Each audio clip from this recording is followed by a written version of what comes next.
வணக்கம் காவலர்களே, நான் எஸ். ஏ. தாரகை ராஜா புதுவையிலிருந்து பேசுகிறேன்.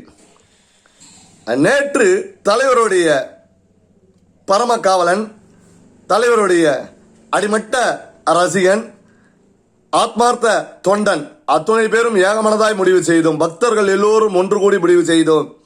ஆம், வருகின்ற 10ஆம் தேதி சென்னையில் சங்கமிப்போம், நம்முடைய எழுச்சியும் புரட்சியும் தலைவர் காட்டுவோம் என்று சொன்னோம்.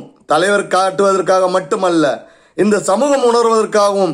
இவ்வளவு எழுச்சி இருந்து ஏன் இவர் வரவில்லை என்று நாம் பேசுவதை சமூகம் பேசட்டும் என்பதற்கான ஒரு முயற்சியாக நாம் எல்லோரும் ஒன்று கூடுவோம் என்று ஏகமனதாய் முடிவு செய்தோம்.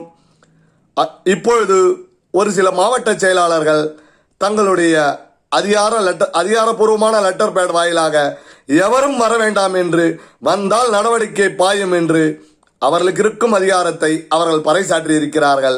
அவர்களுக்கு வாழ்த்துக்கள், வணக்கங்கள். இப்பொழுதாவது செயல்பட எத்தனித்தீர்களே, நன்றி. உங்களுக்கு மீண்டும் ஒரு பாராட்டுக்கள். அருமை மாவட்ட செயலாளர் ஒருவர் எழுதியிருக்கிறார், தலைவருடைய அரசியல் முடிவுக்கு எதிர்ப்பான பேரணி என்று. நாங்கள் ஒருவரும் அப்படி ஒருபோதும் சொல்லவில்லை. ஒரு நாளும் எங்கள் தலைவர் முடிவை எதிர்க்க மாட்டோம், எதிர்ப்பு தெரிவிக்க மாட்டோம். நாங்கள் அவரிடம் விண்ணப்பம் வைக்க எங்களுக்கு 1000 உரிமைகள் உண்டு, கோடி உரிமைகள் உண்டு. எங்கள் தலைவரிடம் நாங்கள் விண்ணப்பம் வைக்க, அதை தடுக்க எவருக்கும் அதிகாரம் இல்லை. நீங்கள் உங்கள் அதிகாரத்தையும் உங்களோடு இருக்கும் மற்ற நிர்வாகிகள் எவரேனும் மனமொத்து உங்களோடு இருந்தால் அவர்களையும் பாதுகாப்பாய் வைத்துக் கொள்ளுங்கள். நாங்கள் கள பக்தர்கள், கள பணியாளர்கள். நாங்கள் தலைவருக்காய் பயணிப்பதை எவரும் தடுக்க இயலாது. ஒருவராய் இருந்தாலும் உறுதியோடு அமர்வோம், அதில் எந்த மாற்று கருத்துக்கும் இடமில்லை. அருமை தலைவருடைய பக்தர்களே, நாம் எல்லோரும் ஒன்று கூடுவோம். எத்தனை தடைகள் வந்தாலும் தலைவர் ஒருவேளை இது வேண்டாம் என்று தலைவர் சொன்னால் நிறுத்திவிடுவோம்.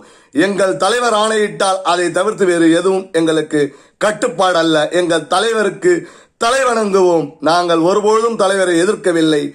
எழுச்சியான சமூகம் என்ன எதிர்பார்க்கிறது என்பதை தலைவருக்கு பறைசாற்றவே நாங்கள் சங்கமிக்கிறோம். தயவு கூர்ந்து மாவட்ட செயலாளர்களை நாங்கள் மதிக்கின்றோம். எவரையும் நாங்கள் எடுத்தெறியவில்லை.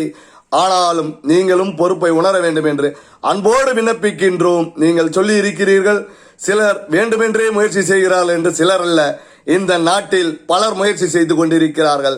சிலர்தான் வேண்டாம் என்று சொல்கிறீர்கள். பார்ப்போம். நீங்களும் முயற்சியுங்கள், நாங்களும் முயற்சிக்கின்றோம். நல்லது நாட்டுக்கு நடக்கட்டும்.